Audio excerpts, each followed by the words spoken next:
Christopher, are you here? Yes, I am. Can you hear me? Yes. Perfect.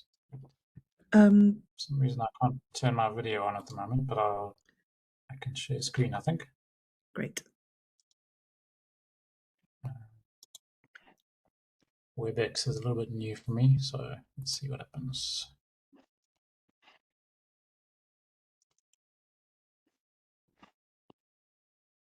Yeah, does that work? I just have a little circle for the moment. It looks like it's about to work. Yes, Yes. here it is. Yes, we see the screen and the Okay. recording has started. Great. Thanks very much. Thank you. So we've yeah, go for it. Yeah.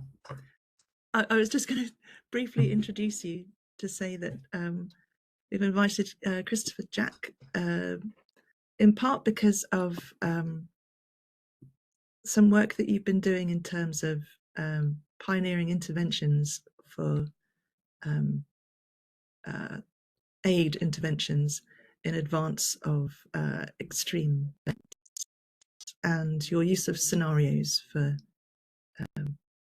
communicating climate impacts. But please go ahead, you'll explain it much better than me. Great, thanks so much. Yeah, thanks for the opportunity.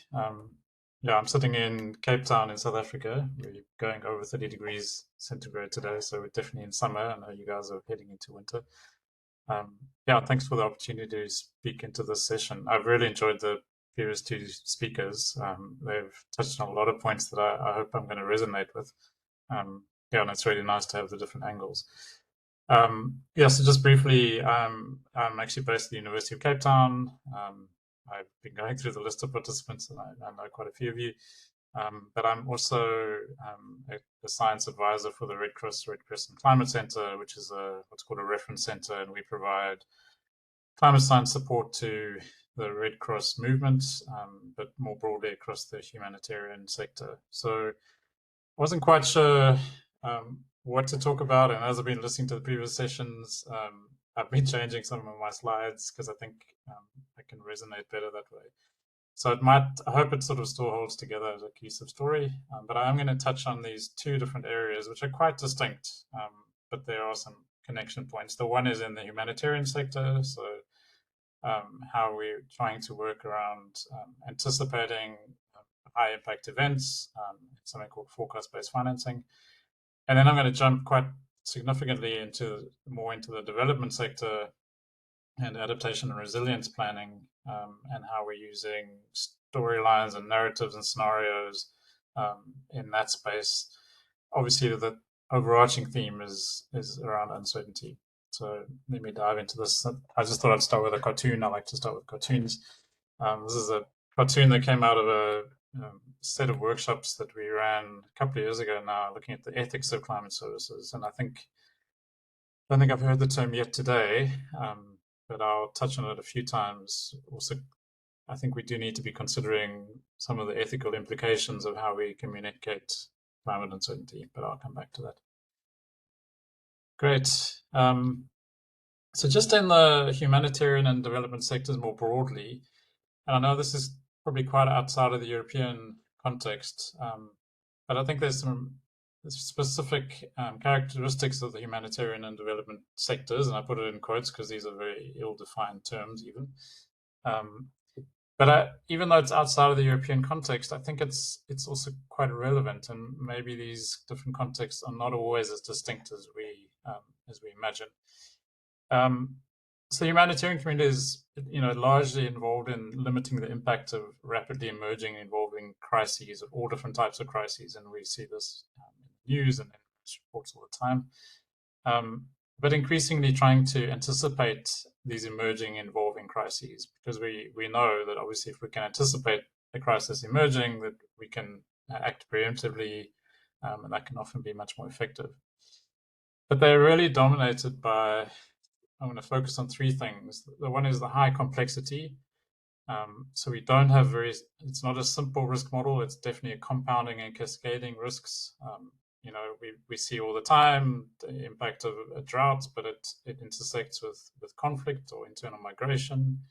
We have cholera outbreaks that may be partly associated with climate. It's not always that clear, but also associated with complex health services failures or other aspects around nutrition and so on. So these are really complex contexts.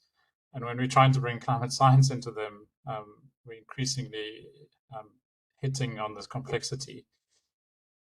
And then, of course, high uncertainty. And I'm not just talking about the climate science uncertainty. There's a lot of uncertainty, low quality or no data related to vulnerability.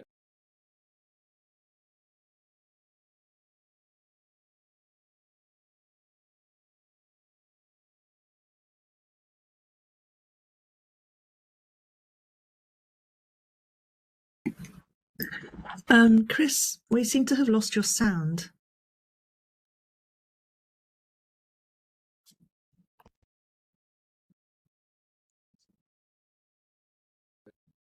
Is that better? Am I back? No? Yes, that's better. Oh, that's weird. Yes, that's much better. Thanks. Okay, sorry. Don't know what happened there. Yeah, so a lot of uncertainty, low quality, and no data often, and a lot of limited understanding of quite complex physical, but then also the socio-political dynamics. There's a huge amount of uncertainty even beyond just the climate science or climate information. And then what I really want to stress is there's a high cost of failure. So getting these things wrong can have very large costs. We can act in the wrong direction. We can allocate resources in the wrong places. And then failure to anticipate impacts can often cost a lot more than acting in anticipation. So I think these three aspects are quite important. In the development community, it's similar. Here we primarily focused on how do we enable, support, encourage, etc., and we can impact a lot the development in the face of climate variability, extremes, and long-term change. So all three of these aspects. And again, the previous speakers have touched on this issue of variability versus change and extremes. Again, we have high complexity, but here a lot of the complexity actually sits in the climate risk governance. Who makes what decisions? Where does the money come from? There's multiple agendas. There's contested agendas. And we may think that climate science is separate from this, but I hope what I can demonstrate later is it's not. And the way we integrate climate science and communicate climate science needs to take these complexities into account. And then obviously, again, there's high uncertainty. And here I just focus on a few things, obviously the lack of data. But an interesting aspect of uncertainty that we're wrestling with is that there are a lot of actors in the landscape, including consultants and climate service providers. So from a quote-unquote user perspective, a lot of the uncertainty is actually coming from who do I listen to, which portal do I use, which climate service provider do I use. There's kind of a meta uncertainty in the climate services or climate information landscape that is perhaps even more challenging than the uncertainty within a particular climate service product. And this is why trust and relationships really become central. Who do I trust to go to provide me with climate information? Why would I trust them? How do we build these kind of relationships? So just quickly on anticipatory action, because I was asked to speak about this, and I think it is an interesting angle on climate information uncertainty. And very simply, most disasters are currently managed as things are normal, and then we have a crisis moving from left to right. Some kind of event, extreme event, might produce some flooding, and then there's a call for help. This is a very simplified representation, and then help comes in the form of humanitarian aid, with money behind that. There's growing evidence of the value of anticipatory action. So instead of the event just happening, we actually have a warning of that event, and we can actually implement action before the impact occurs. Typically, this would be based on some kind of forecast information. Now, there's obviously nuances to that. Obviously, there may still be help that comes after that, but if we can anticipate it, we can do a lot beforehand. So forecast-based financing is a specific mechanism under the anticipatory action framework, if you like. And it's a mechanism that enables this disaster anticipation, and it actually releases humanitarian funding through a very mechanized, kind of objective, pre-decided process or mechanism that is set up in advance that triggers a release of funding to fund and finance a certain number of anticipatory actions. So this release of funding is agreed on in advance, and it's based on forecasts exceeding a specific threshold. So we have a trigger that's defined there.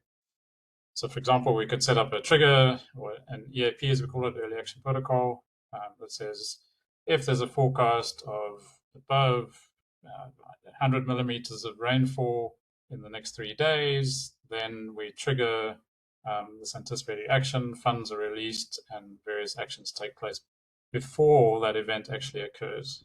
It may be that an event doesn't occur, and I'll come back to that in a second. Now, how we do this is we do the kind of classic model. We do a risk assessment and a rationale. So what is the basis for developing this FBF mechanism? Presumably some existing risk around flooding or drought or whatever the threat is. That's mostly based on some kind of historical impact reports, things like EMDAT and Desinventar, which are very limited in some cases. So often what we struggle with is actually the uncertainty in the impacts. We don't actually know how these events impact communities very well. We have some samples from history, but often there's a lot of uncertainty even there. It is a very broad kind of participatory process, so we try to include national Met services, disaster management agencies, and it also involves identifying the beneficiaries, so who are the most vulnerable, who will benefit the most. And you can imagine there's a lot of uncertainties in this process.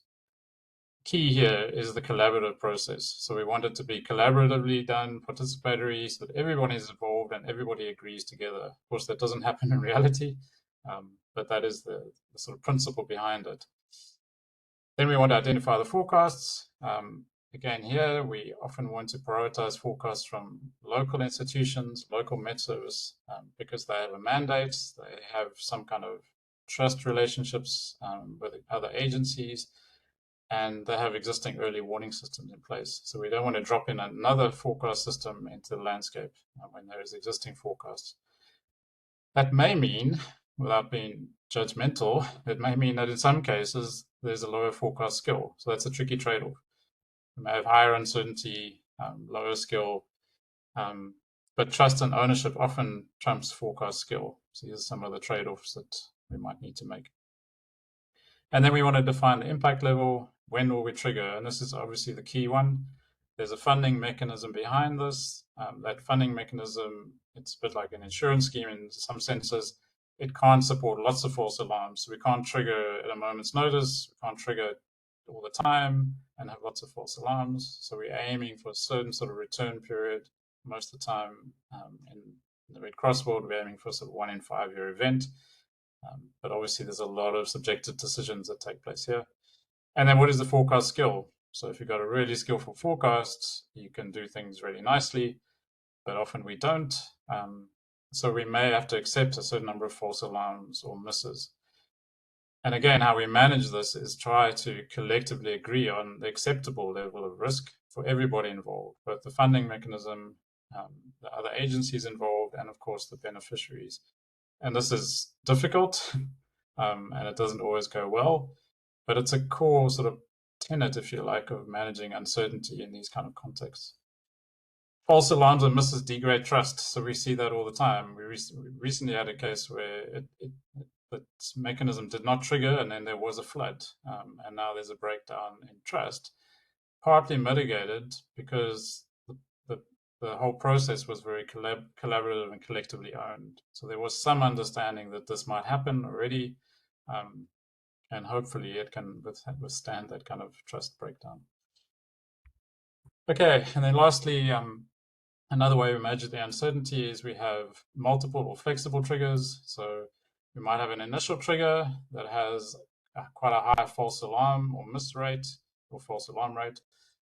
So we might trigger, we're not really certain, there's a low uncertainty still, but we trigger, and that activates some sort of low cost preparedness activities. So the cost of being wrong is minimal, but it's still valuable to implement those activities. And then once we have more confidence, perhaps a shorter lead time, or other data coming in, we can have a second trigger that might have a lower false alarm rate. But that may also be a stop. At that point, we may say, actually, we don't think this event's going to happen. We're not going to trigger. We may consider the costs incurred up to that point as wasted. Often they may not necessarily wasted, but we avoid the extra costs of triggering on a false alarm. Flexible triggering moves away from this kind of very objective triggering and allows for expert consensus. So what we're struggling with a lot these days is, at the moment, is where we're trying to implement this in fragile contexts where there's conflict or migration and other complexities like that. And we can't preempt that. We can't build that into the mechanism very easily. I don't think we ever really can. And so pushing towards a more consensus approach that would allow expert consensus to say, okay, well, the situation has changed since we set this mechanism up.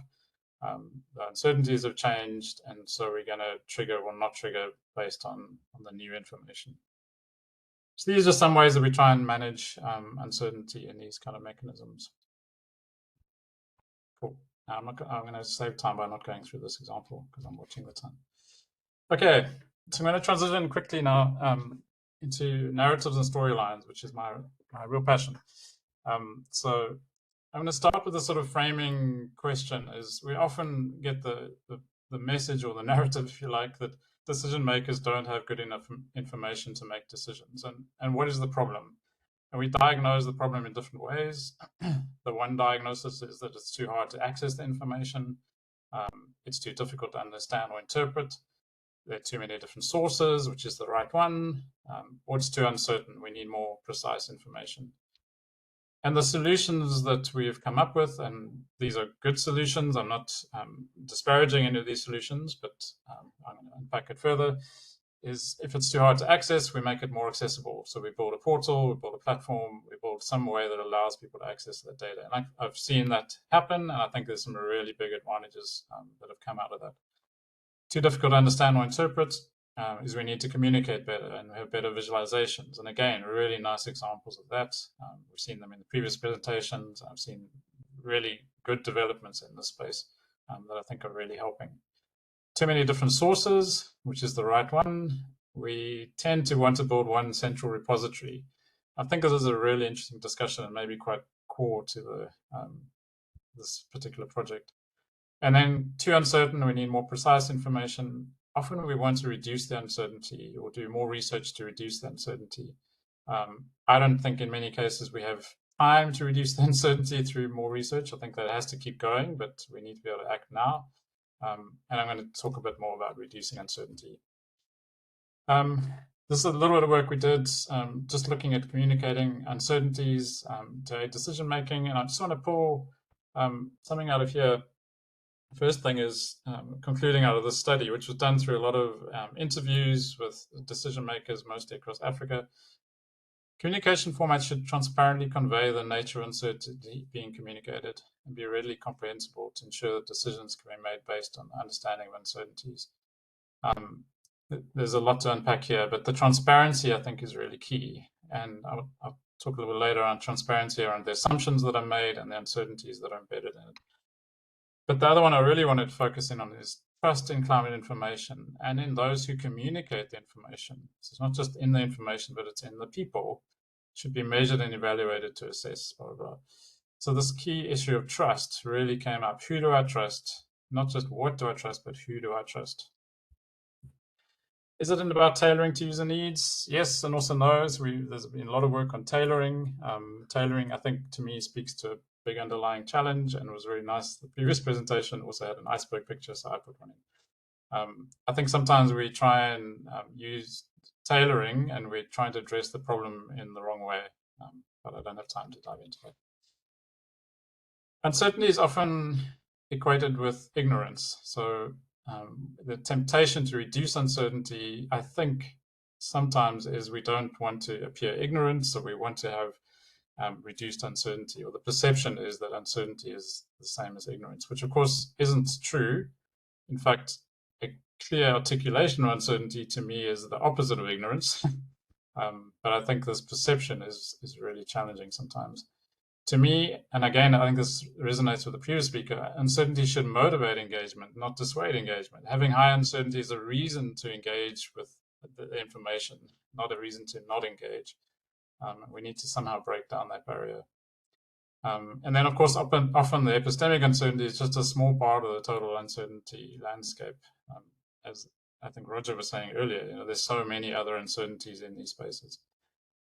Besides, reducing uncertainty is easy. You just have to make some assumptions. So you can easily reduce uncertainty in climate projections by picking one model that you think is the best, or picking two models that you think are the best. There are lots of ways of reducing uncertainty. And all you're really doing is trading the risk of being wrong with having a range of possibilities. So you can reduce the uncertainty, but in doing that, you're going to increase the probability of being wrong. If you want to make sure you're not going to be wrong, then you don't reduce the uncertainty. This is a classic type 1, type 2 error problem. But the question is, who makes these decisions about reducing uncertainty? And so often it's the climate scientists who make decisions and assumptions about uncertainty, and yet they're not the ones that deal with the consequences of that. Okay, and it really does matter. There are ethical concerns.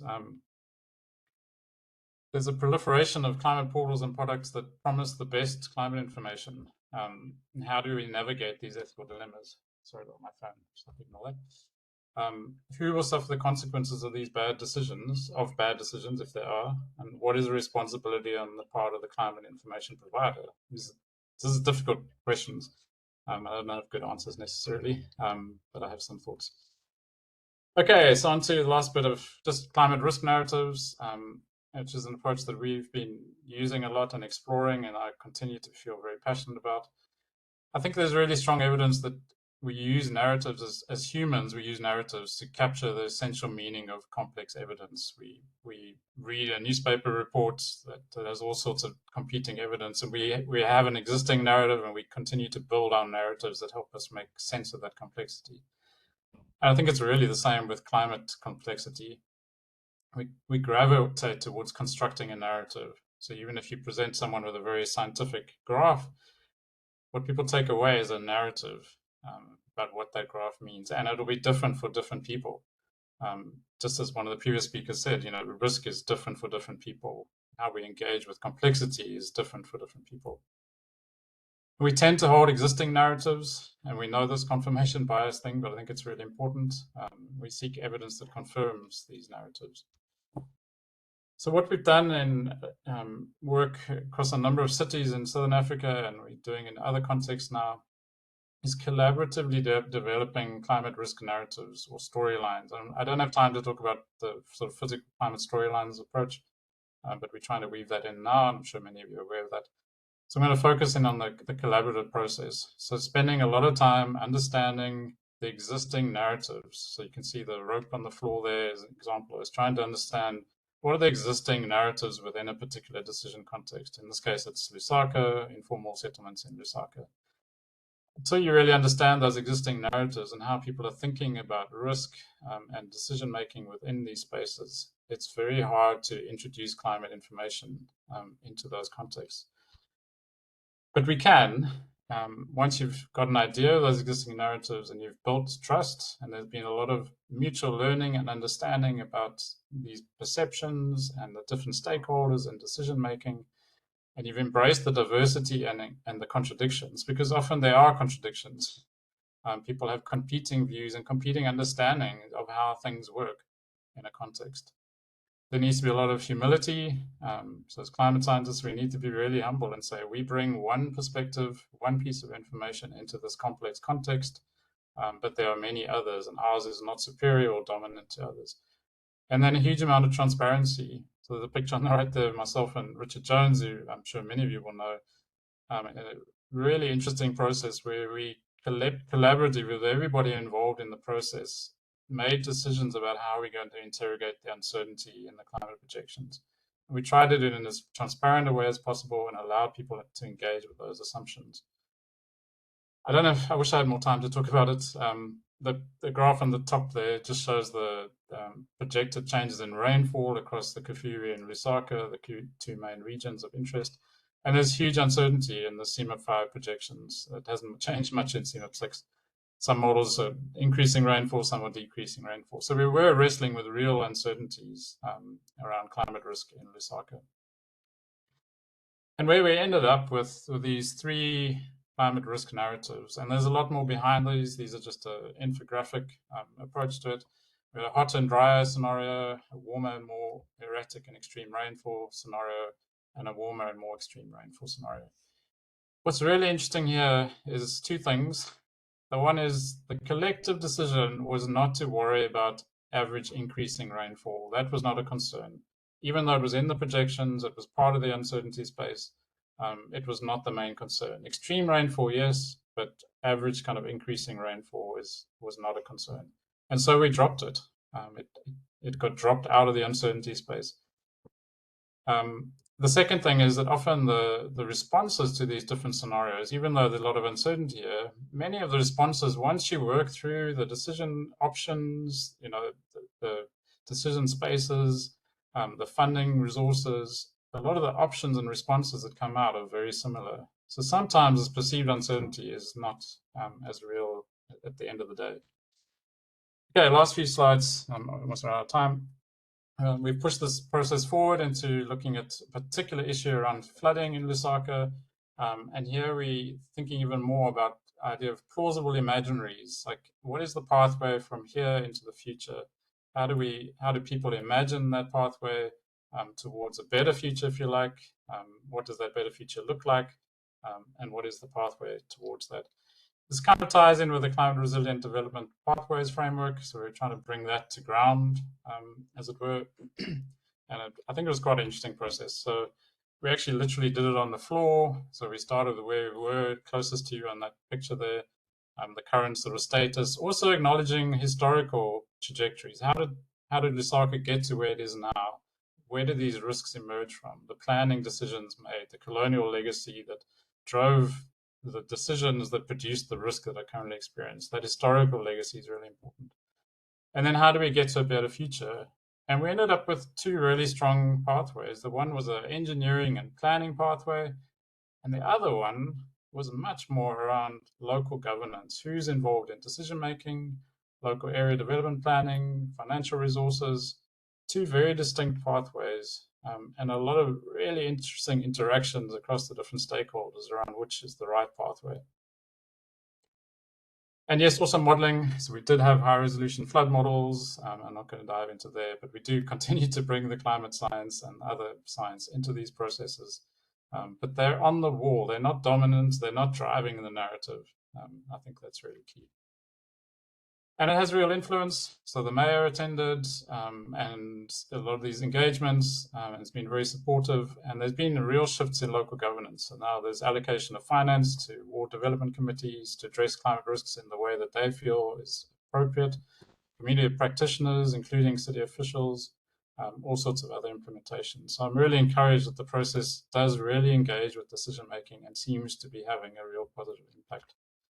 So in conclusion, with 1 minute to go maybe, a lot of thoughts here, and maybe it's a bit scattered, but at the end of the day, what we presumably want are good decisions, but what are good decisions and who is making these decisions? And I think the decisions that are being made actually start in the generation of the climate information.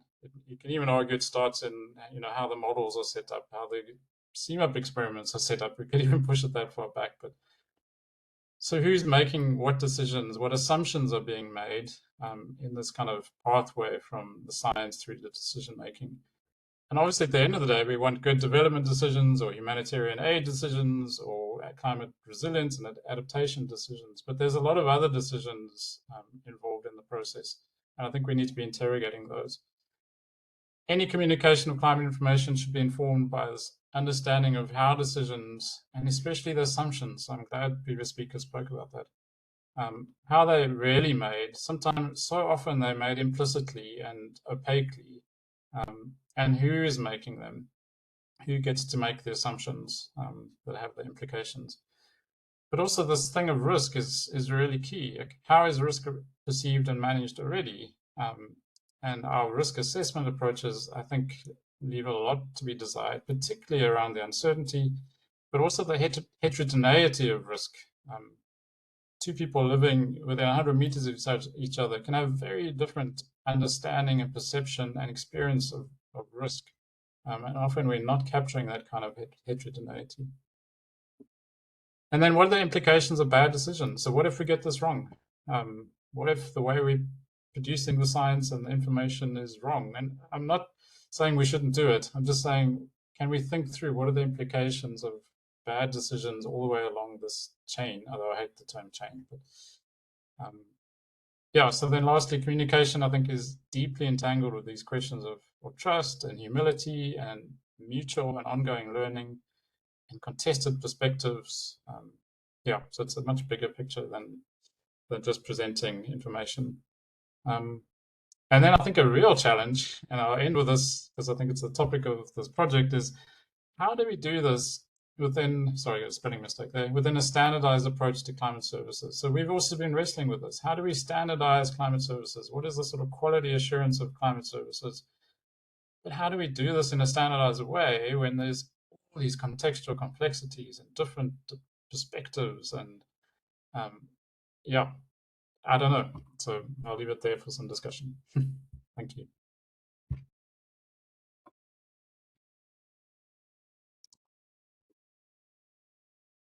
Thank you so much, Chris. That's fascinating.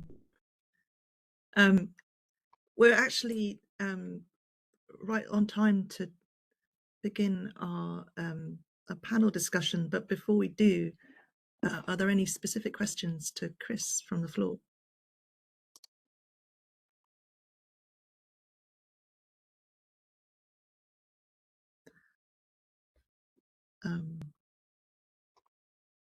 It seems not. So yes, wonderful. Thank you so much. Cool. So for our Thanks. panel discussion, we also Siegfried Eisinger from the NV, because, well, Andreas is unable to stay for this part of the meeting. So if I can invite those of you who can put your screens on, who are part of the panel, so that's our speakers and then also Siegfried.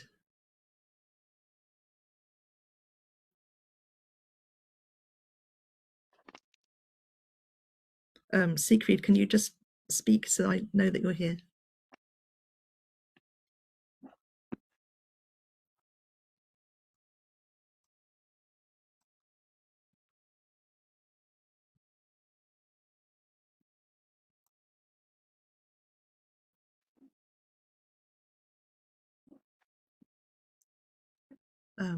Christian, can you see still the attendees, the participants?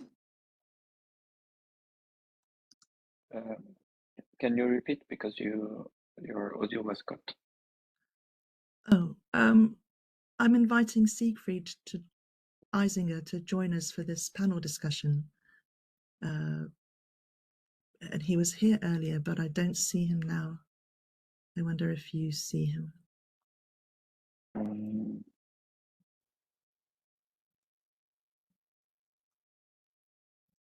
Connecting now. Oh, I'm sorry. I was it was frozen, so I could hear you, but could not do anything. So This is fine. So open. So I know that Siegfried has a couple of slides that he wanted to share with us in this panel discussion. So Siegfried, if you just introduce your perspective. Yes, I will. Just see, where do I join my screen? Where can I share my screen here? It should be at the bottom of the window. So you see, Yeah. bottom of the window, this dots here maybe? Share, oh no, share here, sorry. Used to Teams. Okay. Yeah, as you already said, I'm a colleague of Andreas, and I working on similar things. So, the perspective I wanted to show is something we developed during recommended practice work, which we did. So, and it addresses this operationalization of uncertainty, which seems to be a big problem here. So let's just recap. The traditional way of looking on risk is this thing here. Yeah, just find a point on this severity likelihood matrix or two-dimensional thing, and just report that, right? But we get increasing problems with that, as Andreas and all the other speakers have shown, and maybe this here is much more the truth. It's not a single point. It's something spread out in both ways, basically. And there are two, in my mind, two very important reasons why this is important. One is that we never get anybody to say anything about the likelihood. It's too difficult in complex systems. The severity is sometimes okay to say something about. Is it low? Is it medium? Is it high? Or even some other scale? But the likelihood you don't get. You don't get the information. And the other thing is that it actually matters whether this is spread out or not. I just made these four different pictures here, and the risk, even, for example, comparing B, C, and D, these are really complete different scenarios. For example, D, we know if it happens, the consequence is high. But we also think that the likelihood spreads out across the whole scale, and therefore our decisions will need to take that into account. So uncertainty matters a lot, and we need to grasp that in some way. But it's not easy, and therefore, when we made this recommended practice on simulation models, so it's a different context here, we said, well, who would say to us, this simulation model has a probability of failing, which is 1 per 1,000 times you run it, or whatever, right? Nobody would give us this number, or even saying, oh, it's low, it's high. No. They're not. They would say, well, we did it well, and we can't say anymore. So what we said then was, well, to get a notion of that, let's more think about uncertainty shaping factors. And that's what we came up with here. We said, okay, if you can say that all these factors are scoring low, then maybe the uncertainty with respect to this model is not high, at least, and maybe it's low. And if several of these score medium or high, then you would reconsider and say, okay, maybe at least medium, maybe even high. And if many of these would score high, you would at least say, well, the uncertainty is high. So saying, for example, that your strength of knowledge about the theme you're trying to model is high, that's a good thing, or your uncertainty is low. So you could score low. Model size, if the model is huge, well, you get more uncertainty in complexity, variability, stuff like that. So, but of course, these uncertainty shaping factors here, they are made for simulation modeling. So if this appeals to the climate community, we need to take these and make them into climate relevant factors. And I just tried to do it, And it's just my own brainstorming, maybe either totally wrong or at least lacking, that's sure. But I think it's possible, because saying, for example, does the service relate to time far in the future? That would be one factor which is important. If it's far in the future, the uncertainty is higher. Does the service relate to a location far beyond known regions, for example? We know something about one region, but this is far away. Okay. New stakeholders are involved. Uncertainty increases. The mechanisms are known or not known. Important. Complexity also here, it's very important.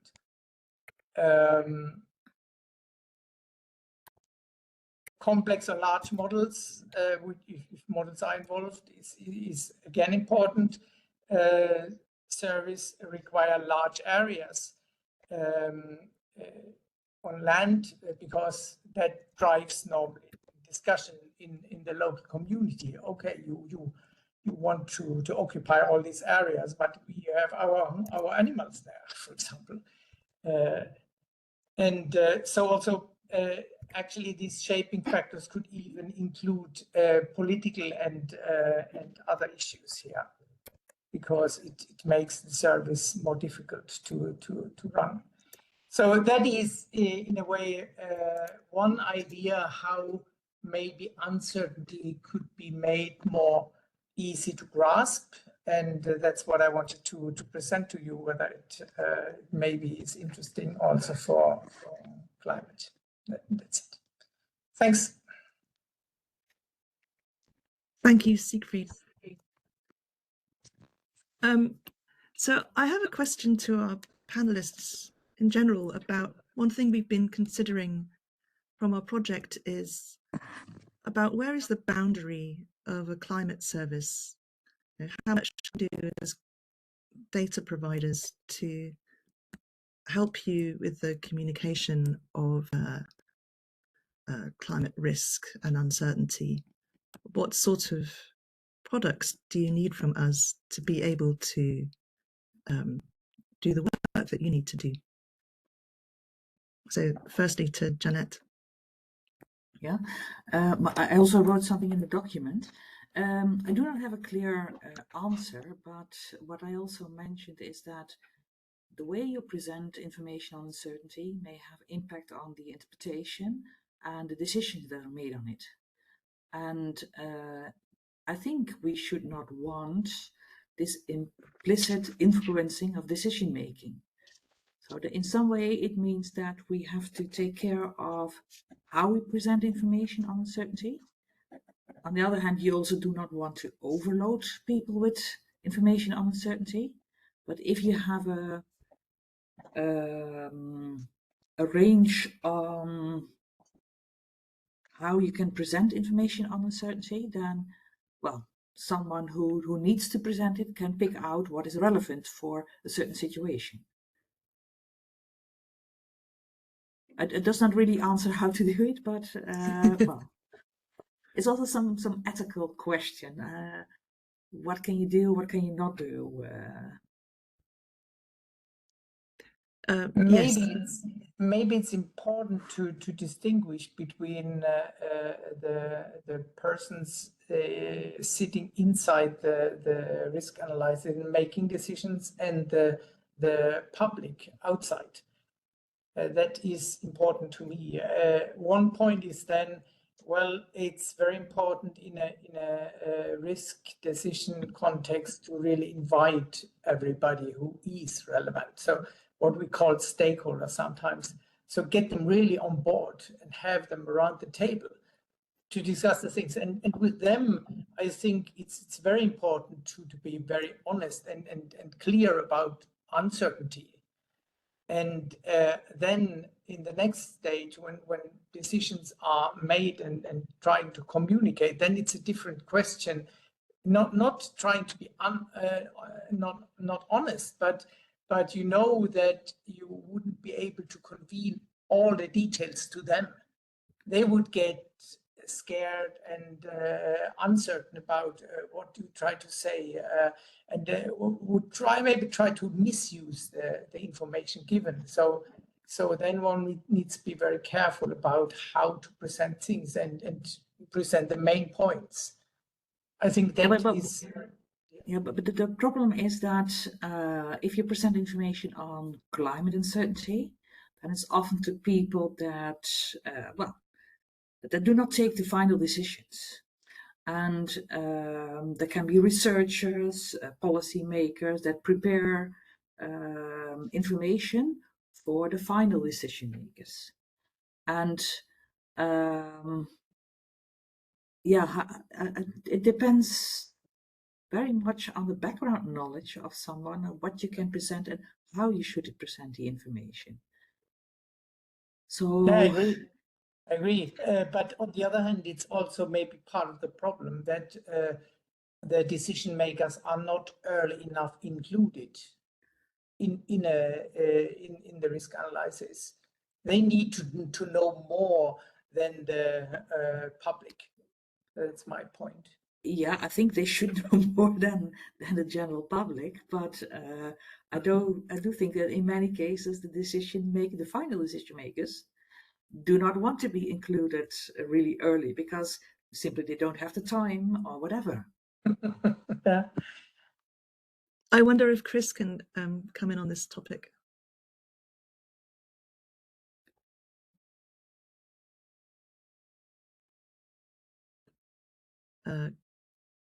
Chris Jack, are you still here?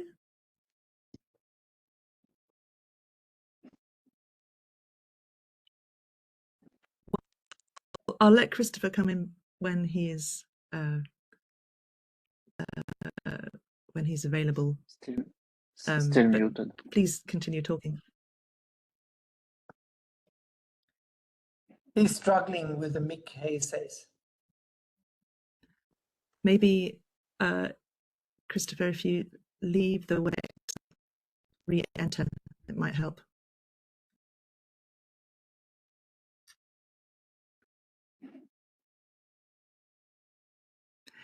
Yes, but coming back to what you say, on the one hand, it would be great for decision makers to know about the complexity of the situation, and on the other hand, they're limited for time. So, and then there's the challenge of trying to convey that complexity in ways that don't influence decisions. So would you imagine then a climate service that has different sorts of information for different kinds of actors? I think so, yes. We often are used to present information on uncertainty in graphs and figures, but maybe we should think of other ways of transferring that information and more visualized in storylines or whatever, or using analogs to show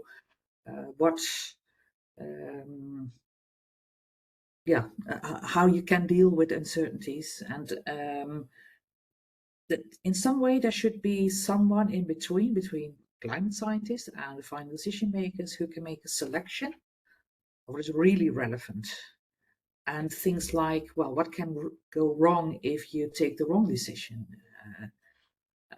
These things may be more important than knowing all the uncertainties exactly. It's very interesting when comparing what you say here with the experience I have from industry. I have run a lot of risk analysis, and there they do differently. And why can we say that industry bosses have more time to be there? Maybe it's not the bosses directly, but they have their decision makers in the group. They wouldn't only give that to the experts and then take the report and make a decision. So something is strange here, and maybe it's important that we insist a little bit more on having good stakeholder groups which at least are involved in part of the process of making a risk informed decision. Mhm. Can I try again? Can you hear me? Yes, Yep. yes, Yeah. you can. Yes. Restarting always works, doesn't it?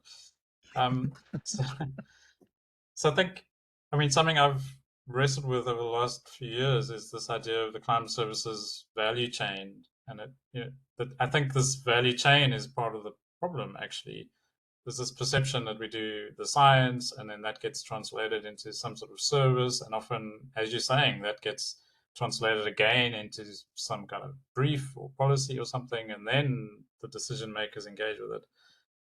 And I think we lose so much of certainly the uncertainty, so much of the risk understanding in that process that I don't think it's the right model. Actually, I think what Siegfried was saying now. Like we have to have those decision makers in the room through the whole process.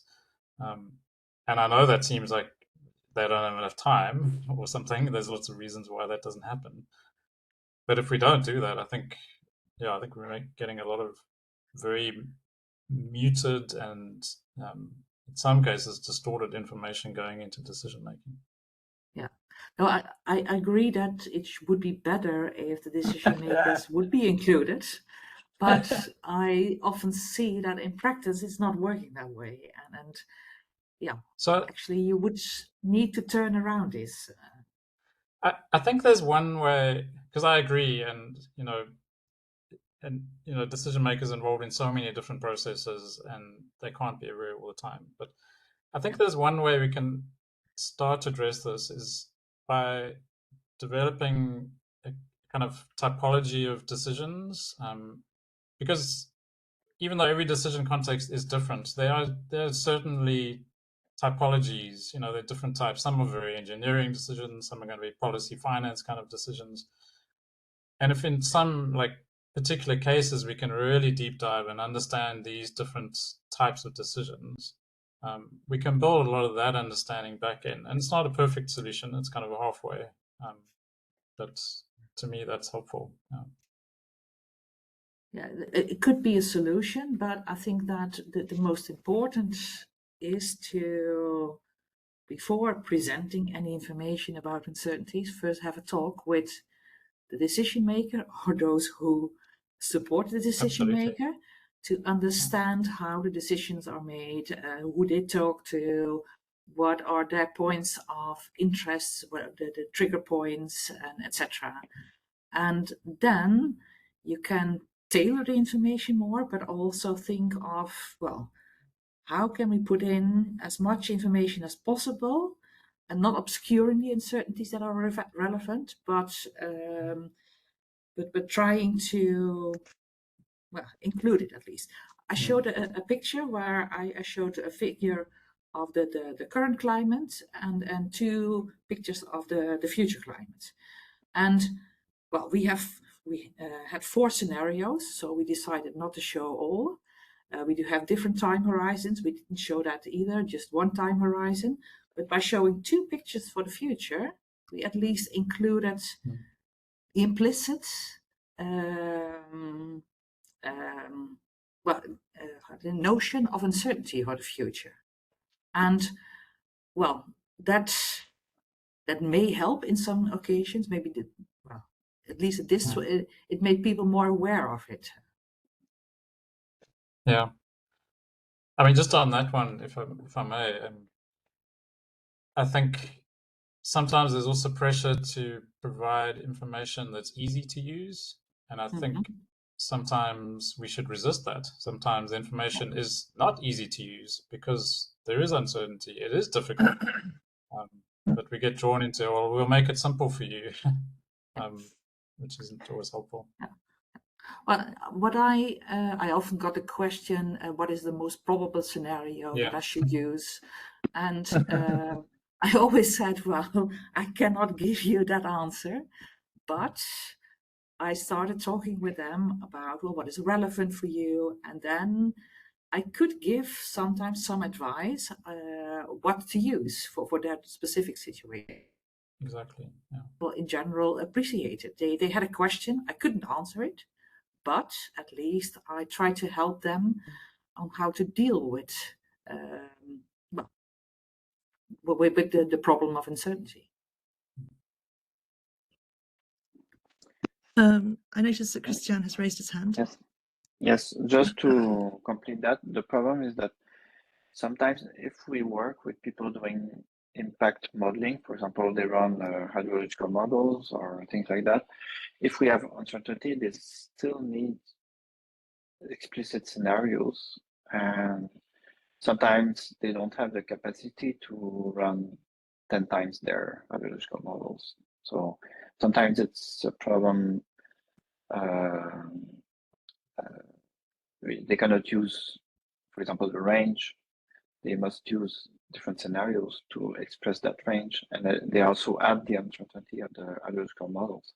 So it also depends on the use of the information. Do they use directly, or they use it as input to impact models? Mm-hmm. Yeah. I think that's a very important point, but for me, it conveys into that we need to think about how we run our risk assessments, meaning that some things which are more the work of scientists or of experts, let's say in general, they should be run back office and have different kind of meetings where then the decision makers can be included in only the most important ones, and then we request them to send their deputies to take part in the whole analysis, things like that. I mean, I had examples where we did analysis of whole ships, and it took weeks. And still the captain came and was at every meeting every day, because he said, well, I learned so much about my ship, my future ship. Sitting in these meetings, I need to be there. It takes time, yes, but it's so important. If we manage that, then we have success. And I mean, in the end, it should be very, very important, because you want to make a decision which costs a lot of money. And if it's wrong, you at least spend this money without effect. So there is no argument saying I don't have time. Well, it depends on the situation. Yeah, and that's what I say, right? Then it means that if the decision is not, you need to send the right people for the right decision. That's the point. Yes, but that is not always done really. I had a project where we worked on a climate atlas, a climate impact atlas, and with provinces. And sometimes there were people that had a lot of background knowledge. Sometimes they hardly had any background knowledge. And some people really thought, well, it's interesting, I learned something, and I come. But there were also people that thought, well, I just have a question. I give them the question to the researchers, and they should come back with the answer. But that wasn't possible, because they couldn't clearly explain what they wanted. Sometimes they wanted something that could not be delivered. And if they are not interested in a conversation about that, then it doesn't work. It's also the setup of a project. And in this, I often say, well, if you do have unstructured projects, then you need a different approach. You need more meetings to find out what is really needed, and to see what are the assumptions behind questions and how to use the information. And you cannot just, as a company or whatever, put out a research question, and assume that you will get the answer after a few months or something.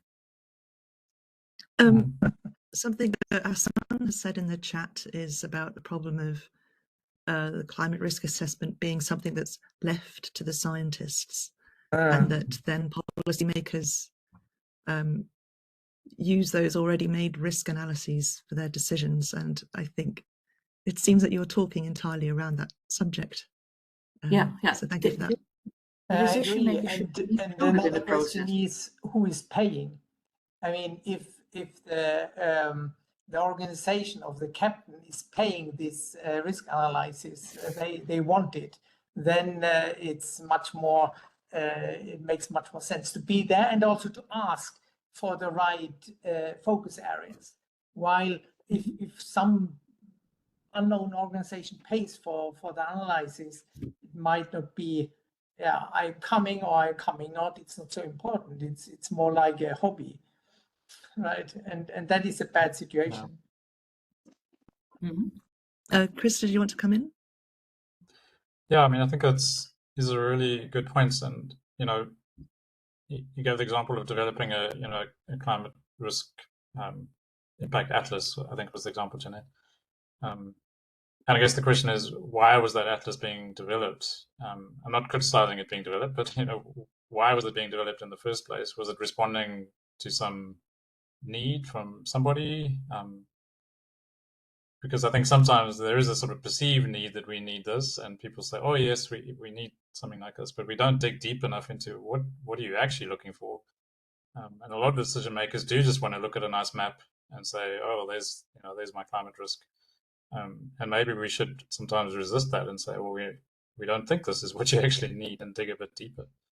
Yeah, I agree with that. In this case, for the provinces, they are responsible for many aspects of spatial planning, and they use a lot of maps. So they wanted maps, and that was the reason that we did it. But we also sometimes got questions that I thought, well, it's what you ask is not the right thing, and we developed something else. And that was also more or less the case with the provinces. They had a question, and we did develop a climate impact atlas, but it was not exactly what was their first question. And exactly. We had a lot of interaction, and most of the people who participated were very happy with the whole process and the final product.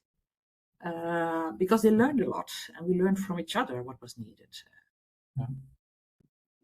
I mean, something we've described the climate risk narratives as. Sorry. Please go ahead, Christopher. Sorry, I'll be very brief, but the one way we would describe the climate risk narratives is as conversation starters, because I think often we go to users and say, "What is your question?" and they haven't thought through or articulated the questions very well. And the initial process needs to be a question generation. So sometimes something like a narrative will prompt people to say, "Oh, that's interesting, but actually I have a question about this," or "My question has changed," or eventually you get to the point where you get to real questions, and then you can think about how you respond to those. Thanks. It seems that we don't properly see the hands raised, because there is some hand raised. Yes. So Remy has his hand raised. I invite you to ask your question. Hi everyone, can you hear me? All right. So I work in the wind energy industry, particularly offshore wind, and I just want to give my perspective on this thing about uncertainty and how to tackle it about the climate modeling. For us, climate change is one out of many uncertainties in engineering.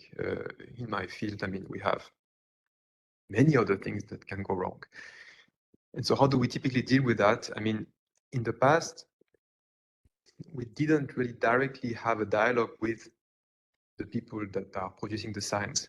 We typically have someone that does a mediation work, technical mediation work. And this is what's happening right now in wind energy, is that you've got projects that are taking on one side of the table climate scientists, on the other side engineers, and we work on addressing specific problems one after the other, and I think we get a lot out of it. And we couldn't do that 10 years ago because we didn't have access to data. There was not such a big climate scientist community. But now I think the community of climate scientists is growing, and you have people that have time to come and discuss once in a while about their models, and they don't discuss directly with the final client of the project, which is the people taking decision in my company, but they talk to us engineers, and we sort out that discussion about uncertainties. And if it is important, if all of a sudden that item, which is climate change, becomes relevant for a given wind farm, then we bring it up to a decision maker. So there is a lot of, I mean, not a lot, but there is some mediation work to be carried out. And typically it's done either in R&D projects, so things that we pay for. That's maybe the best way to do it because we know what to get, we know what we get out of it. It can also be done via companies that are specifically focused to provide climate services for wind energy. So you have now companies that what they used to do some downscaling of reanalysis models, and now what they can do is downscaling of climate models, and they give us statistics of atmospheric parameters for the climate models. But what I want to say is that the situation that you are describing, where you sit as climate scientist and have to directly deal with a stakeholder, maybe it's not the most efficient. Maybe we need to foster the creation of these mediators, technical mediators. This is really where I see there is most value in my experience. Yeah. Okay, we have a quick question from Asan, and then I think we should Yes, wrap up the thank you. session. I know we are late. Thank you for this discussion, but it's super important because again, the context of this workshop is the standardization of climate services, right? And what is coming along very, very clearly is that there is a series of criteria that need to be met. And as Remy and also Lars on the chat are pointing out, the role of intermediaries becomes a lot more visible and important, I think, that often is seen. And what I wanted to say is the importance of intermediaries that do have domain knowledge, because that's the whole point here, right? You need intermediaries that have domain knowledge of the specific decision-making context to which that risk analysis is going to be applied, to which those climate services are going to be used and co-produced with them. So it makes, I think, the role of intermediaries, perhaps we need to all think about it in a much more visible way. Thanks. Yeah, plus I would say that they need to be taken serious by the decision makers. Otherwise, they're not intermediaries, right? Because then it's useless. If they are not, if they don't have the ear of a decision maker really taken serious, then it would again not work.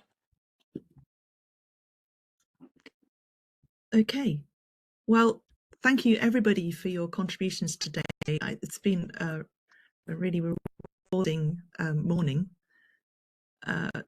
We're due to take a break now for nearly 2 hours for lunch and to reflect on these things.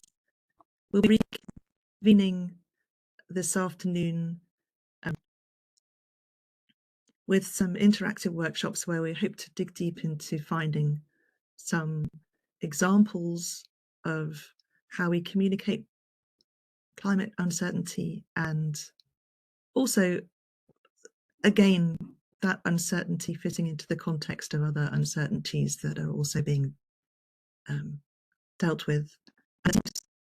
Places, I think Chris had this great phrase looking at my notes, something about imaginaries, plausible imaginaries, how we can think about what use cases might be so that we can start as a climate service thinking of some real contextual places where we can begin making a difference. So thank you again for your contributions this morning. It's been wonderful. Thanks so much. Yes.